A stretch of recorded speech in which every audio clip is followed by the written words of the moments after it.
The most dangerous person in any room is not the one who speaks the loudest. It is the one who says nothing at all. And by the end of this video, you will understand why silence is not emptiness. It is a weapon, one that most people never learn to use. Throughout history, the greatest strategists, philosophers, and rulers shared one trait that separated them from ordinary men. It was not their eloquence. It was not their ability to craft persuasive arguments or deliver devastating comebacks. It was their mastery of silence. Niccolo Machiavelli understood this. Marcus Aurelius practiced it. Robert Greene codified it. And yet, in our modern world, a world drowning in noise, opinions, and the desperate need to be heard, this ancient art has been almost entirely forgotten. We are taught from childhood that winning means speaking up, that silence is weakness, that if someone attacks you with words, you must fire back immediately or risk appearing defeated. This is a lie. Today, you will learn 7 psychological principles that reveal why silence is the most powerful response in any conflict. These are not theories.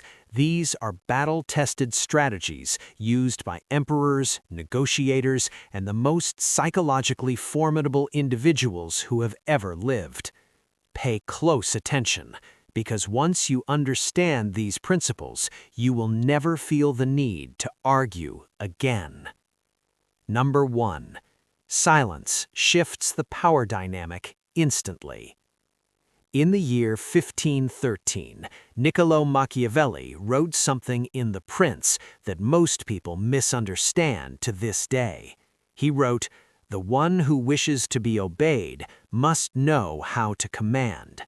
But what most readers miss is that Machiavelli's concept of command was never about shouting orders. It was about controlled restraint.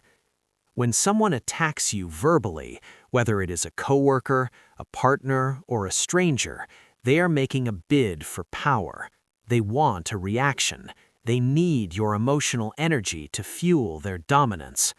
The moment you respond with anger, justification, or defense, you have handed them exactly what they wanted. But when you respond with silence, calm, steady, unwavering silence, something remarkable happens. The power shifts. The attacker suddenly finds themselves performing to an audience of one who refuses to applaud. Their words echo back at them, hollow and exposed. This is not passivity.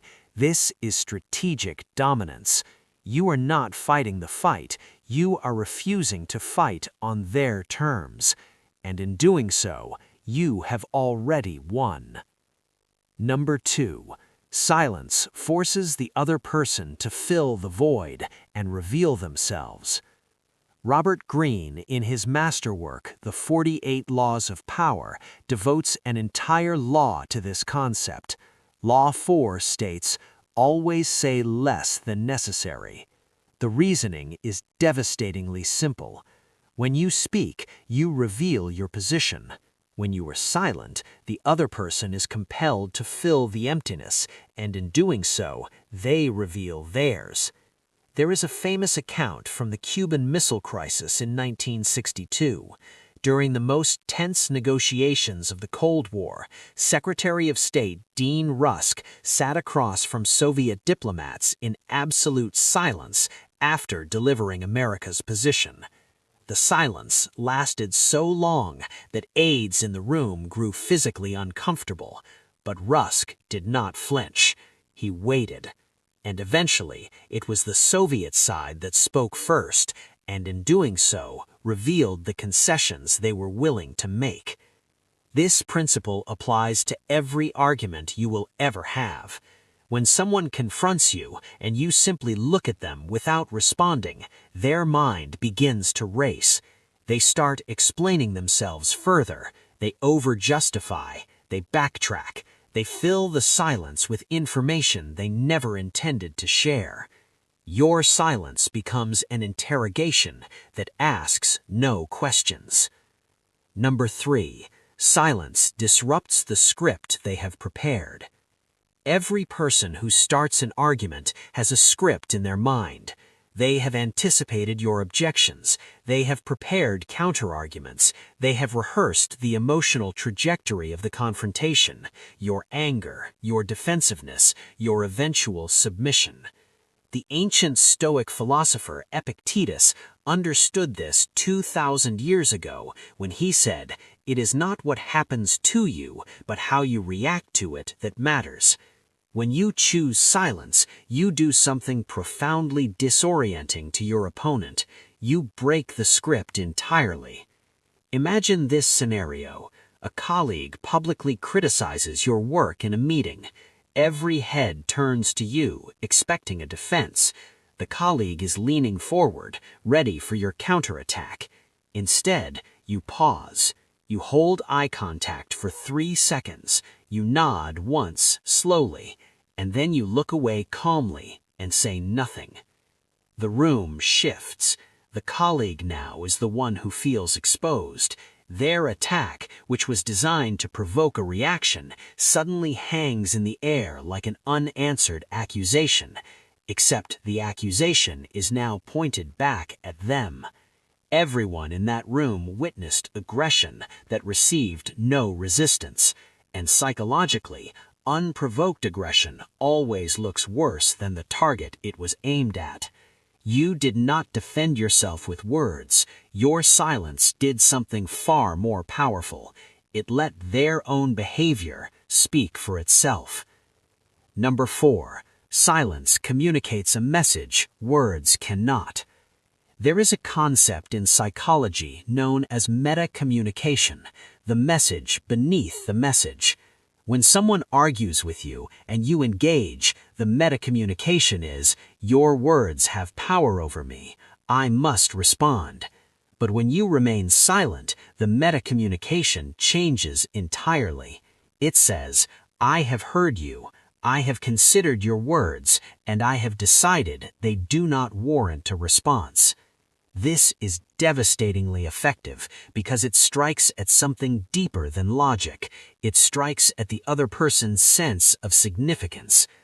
Marcus Aurelius wrote in his private journals, later published as Meditations, "The best revenge is to not be like your enemy."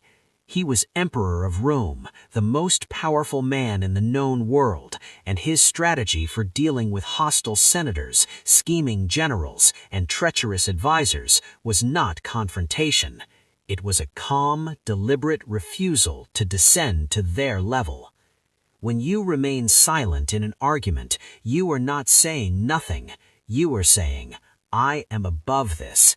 And that message cuts deeper than any words ever could.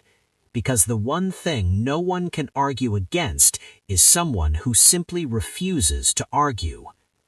Number 5, silence protects you from saying what cannot be unsaid.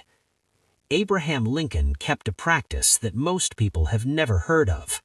Every time he was furious with someone, a general who had failed him, a politician who had betrayed him, he would sit down and write what he called a hot letter. He would pour every ounce of his rage into that letter, holding nothing back, and then he would place it in his desk drawer and never send it. On the outside of these letters, historians found a note in Lincoln's handwriting, never sent, never signed. Lincoln understood what modern psychology has since confirmed. When we are emotionally activated, when cortisol and adrenaline flood our system, we lose access to the prefrontal cortex, the part of the brain responsible for rational thinking. Anything you say in that state is not your best argument. It is your worst self, speaking without permission. Every word spoken in anger is a permanent scar on a relationship. Silence, on the other hand, is reversible. You can always choose to speak later, but you can never choose to unspeak what has already been said. The ancient proverb holds true across every culture and century. Even a fool, when he holds his peace, is counted wise. Number 6. Silence builds an aura of unpredictability, and unpredictability is power. In The Art of War, Sun Tzu wrote, "Let your plans be dark and impenetrable as night, and when you move, fall like a thunderbolt." The general who telegraphs his every move loses before the battle begins. The same is true in human conflict. When people cannot read you, they fear you, not with the fear of violence, but with the deeper, more destabilizing fear of the unknown. A person who argues back is predictable, their emotions are visible, their logic is exposed, their weaknesses are on display.